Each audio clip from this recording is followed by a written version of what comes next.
Haleluya, puji Tuhan. Saudara, mari kita merenungkan firman Tuhan sebagai sumber kekuatan dan tuntunan dalam hidup kita. Mari kita melihat dalam 1 Yohanes pasal 3 ayat 16 sampai 18. Demikian firman Tuhan. Demikianlah kita ketahui kasih Kristus, yaitu bahwa Ia telah menyerahkan nyawanya untuk kita. Jadi kita pun wajib menyerahkan nyawa kita untuk saudara-saudara kita.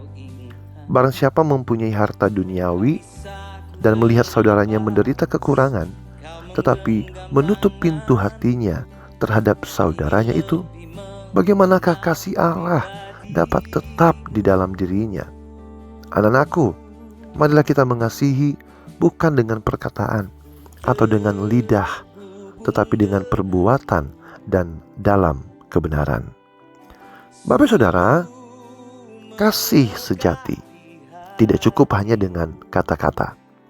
Itulah pesan utama Rasul Yohanes dalam 1 Yohanes pasal 3 ayat 16 sampai 18.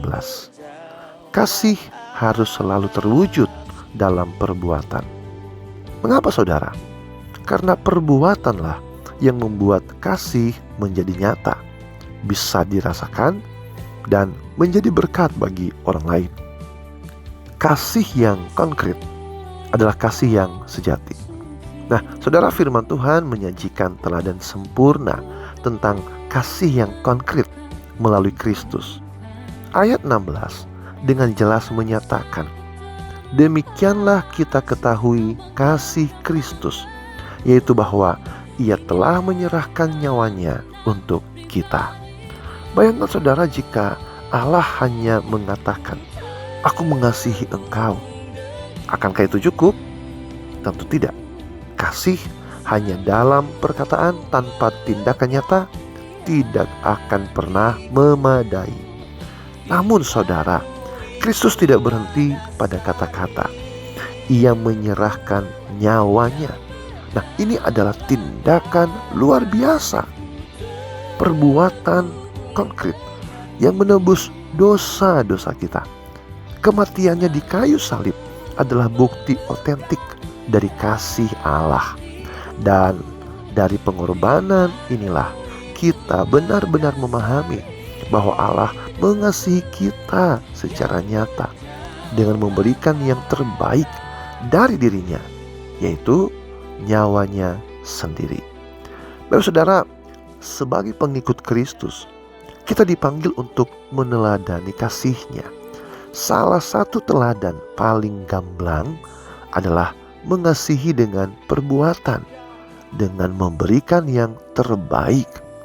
Oleh karena itu saudara, dalam ayat 18, Rasul Yohanes mendesak, marilah kita mengasihi bukan dengan perkataan atau dengan lidah, tetapi dengan perbuatan dan dalam kebenaran.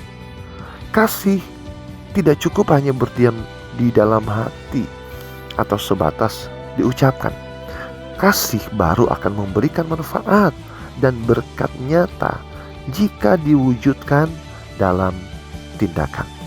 Saudara, Yohanes bahkan menyoroti, barang siapa mempunyai harta duniawi dan melihat saudaranya menderita kekurangan, tetapi menutup pintu hatinya terhadap saudaranya itu, bagaimanakah kasih Allah dapat tetap di dalam dirinya?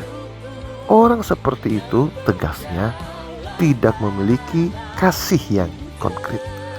Maka saudara, karena kita telah menerima kasih Allah yang konkret, marilah kita pun belajar menyatakan kasih kita secara nyata dan tulus kepada sesama.